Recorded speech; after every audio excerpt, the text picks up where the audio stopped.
क्या फिर से रूस और यूक्रेन की जो जंग है उसे ख़त्म करने का एक प्लान बना लिया गया है? फुल प्रूफ प्लान तैयार हो गया है?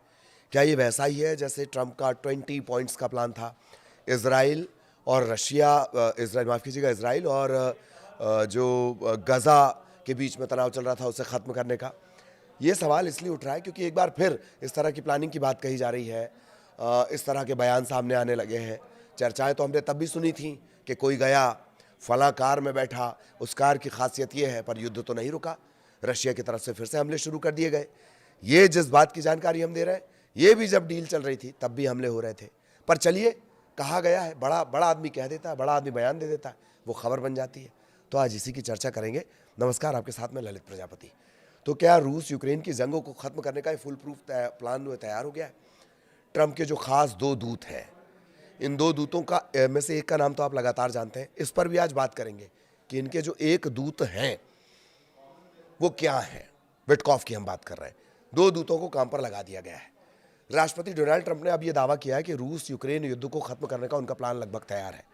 ये पहली बार नहीं है। शब्द बदल देते हैं, अंदाज बदल देते हैं, तरीका बदल देते हैं, पर बात यही करते हैं।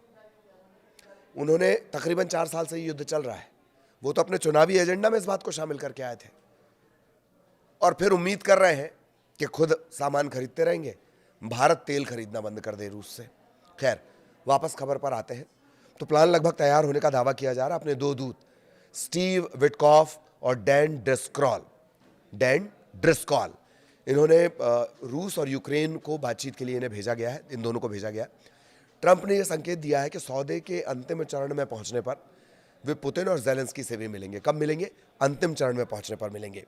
अमेरिकी राष्ट्रपति डोनाल्ड ट्रंप ने मंगलवार को यह बात कही है कि यूक्रेन में चल रही जंग को खत्म करने का उनका प्लान फाइन ट्यून हो गया है। जैसे रेडियो ट्यून हुआ करता था, वैसे फाइन ट्यून हो गया है। उन्होंने अपने दूत स्टीव विटकॉफ को रूसी राष्ट्रपति व्लादिमीर पुतिन से मिलने के लिए भेजा है, जबकि आर्मी के जो सेक्रेटरी हैं डैन ड्रिस्कॉल, वो यूक्रेनी अधिकारियों से बातचीत करेंगे। ट्रंप ने कहा है कि वो खुद भी पुतिन और जो यूक्रेनी राष्ट्रपति हैं वोलोदिमीर जेलेंस्की, उनसे मिल सकते हैं, पर वो अभी नहीं मिलेंगे। वो कब मिलेंगे?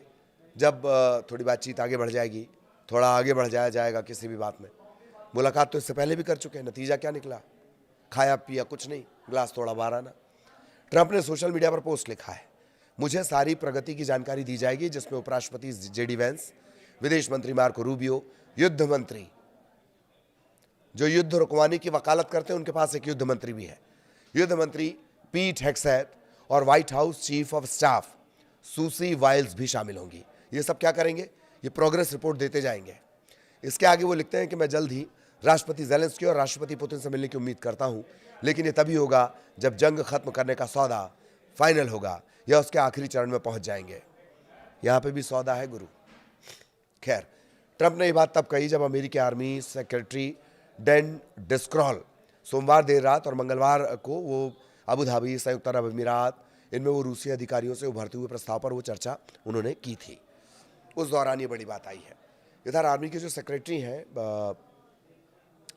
ड्रिस्कॉल के जो प्रवक्ता है लेफ्टिनेंट कर्नल जेफ टॉलबर्ट, उन्होंने बयान में कहा कि बातचीत अच्छी चल रही है, हम आशावादी बने हुए, मतलब बहुत उम्मीद है हमको।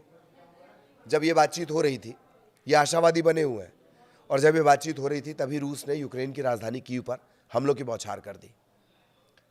इन हमलों में कम से कम 7 लोग मारे गए हैं। दूसरी तरफ यूक्रेन के दक्षिणी रूस पर हमले में 3 लोग मारे गए हैं, कई घर क्षतिग्रस्त हुए। ट्रंप का जंग खत्म करने का प्लान पिछले हफ्ते सामने आया था। ये प्लान रूस के पक्ष में ज़्यादा था। इसकी वजह से जेलेंस्की ने जल्दी से अमेरिका से संपर्क किया था। ऐसे ही एक बार और कहा था 50 दिन में युद्ध खत्म कर दो। जैसे ही ये बात कही गई 50 दिन में युद्ध खत्म कर दो, रशिया ने ताबड़तोड़ हमले शुरू कर दिए थे। कभी कभी तो ऐसा लगता है कि चाह कर मौका दिया गया कि जाओ भैया। ऐसा जानकार कहते हैं, ऐसा हम नहीं कह रहे। खैर, और पूरी दुनिया से ये जो पहल शुरू हो रही है, फॉर्मूला तैयार हो रहा है, इसे लेकर पूरी दुनिया से रिएक्शन भी आ रहा है। फ्रांसीसी राष्ट्रपति इमैनुअल मैक्रोन, मंगलवार को उन्होंने कहा कि शांति प्रयासों में तेज़ी आ रही है और ये स्पष्ट रूप से एक महत्वपूर्ण मोड़ है।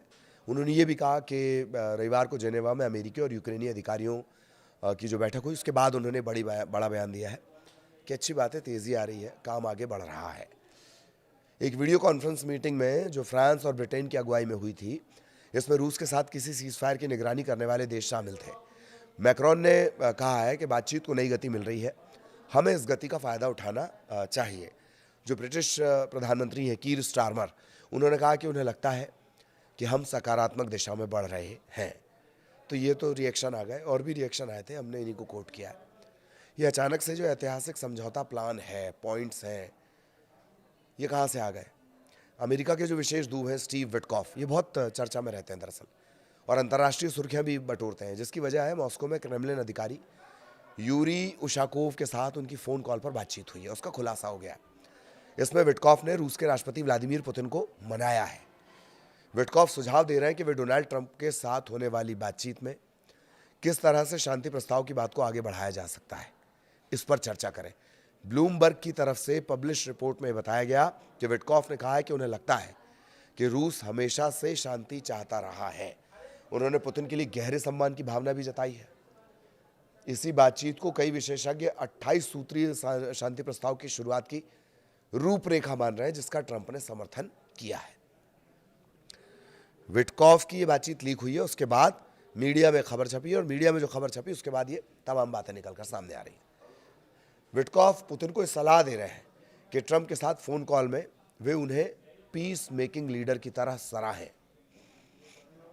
गजब भूख है यार खुद की तारीफ करवाने की, ये भी जानकार कहते हैं। खैर, पीस मेकिंग लीडर की तरह उन्हें सराहा जाए, ये भी कहें कि गजा में हुआ संघर्ष विराम दुनिया के लिए एक उम्मीद है, ये भी कहें।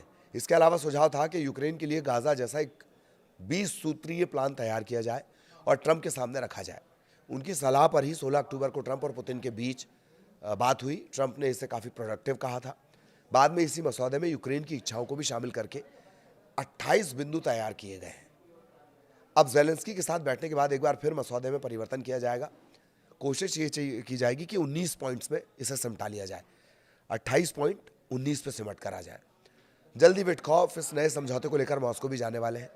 इसके बाद क्रेमलिन में वो अपनी बात क्रेमलिन की बात सुनेंगे और दोनों अपनी बात फाइनल करेंगे।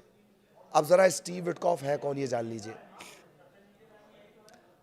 वैसे वो कोई राजनीतिक पृष्ठभूमि नहीं रखते हैं, कारोबार की दुनिया का वो बड़ा नाम है, एक रियल एस्टेट टाइकून है, जिनका अमेरिका में हाई प्रोफाइल जो प्रोजेक्ट्स चलते हैं उनके विकसित करने का एक लंबा इतिहास है। रियल एस्टेट सेक्टर में कठिन से कठिन डील नेगोशिएट करने की जो कला है, कई देशों में काम करने की वजह से उन्हें डील मेकर कहा जाता है। अपने यहाँ कुछ और कहा जाता है, वो अपन नहीं कह सकते। डील मेकर उन्हें कहा जाता है। ट्रंप के साथ विटकॉफ की जो दोस्ती है वो बहुत पुरानी है। इसका फायदा उन्हें अंतर्राष्ट्रीय कूटनीति के केंद्र में आने का मौका देता है, सेंटर ऑफ इंटरनेशनल पॉलिटिक्स। भले ही कूटनीति के जानकार वो नहीं है, लेकिन ट्रंप का जो भरोसा है, उनका नेटवर्क जो है और उनकी बातचीत का जो तरीका, प्रभावी शैली है, वो उन्हें प्रभावशाली मध्यस्थ बनाती है, मीडिएटर बनाती है। विटकॉफ को रूस के मामलों में परफेक्ट माना जाता है। ट्रंप खुलकर कह चुके हैं कि वे विटकॉफ को बातचीत आगे बढ़ाने के लिए पूरी आज़ादी देंगे। विटकॉफ की जो उशाकोव से बातचीत है उससे साफ है कि वे सिर्फ ट्रंप का पक्ष रखने के लिए नहीं बल्कि रणनीति सुलझाने की भूमिका भी निभा रहे हैं। विटकॉफ ने कई बार कहा है कि शांति तभी संभव है जब दोनों पक्षों की चिंताओं को सम्मानपूर्वक समझा जाए। हालांकि ऐसा नहीं कि उन पर कोई आरोप नहीं लगते हैं, तो बिजनेसमैन ही, उन पर कई बार रूस का पक्ष लेने का आरोप भी लगा है। लेकिन अगर ये शांति योजना सफल होती है तो इतिहास शायद उन्हें एक ऐसे बिजनेस लीडर के रूप में याद रखेगा जिसने अपने समय का सबसे बड़ा युद्ध रुकवा दिया, 4 साल पुराना। लेकिन क्या ये इतना आसान है रूस को ये कहना कि जो इलाके तुमने कब्जाए हैं उन्हें छोड़ दो, या ज़ेलेंस्की को इस बात के लिए मनाना कि जो जिन इलाकों पर कब्जा हो चुका है उन्हें वो भूल जाए और वापस से अपने डेवलपमेंट की प्रोसेस को शुरू करे, नेटो की जिद छोड़ दे। और रशिया को गारंटी कौन इस बात की देगा कि जिस यूक्रेन से वो जंग बंद कर दे रहे हैं वो फिर से नेटो की जिद नहीं शुरू कर देंगे। ये तमाम सवाल यक्ष प्रश्न की तरह 4 साल से खड़े हुए, तकरीबन 4 साल से खड़े हुए हैं। तो देखा जाए कि ट्रंप का जो ये प्लान है 19 पॉइंट्स प्लान, ये क्या कुछ करता है। आगे भी अपडेट आप तक पहुंचाएंगे। नमस्कार।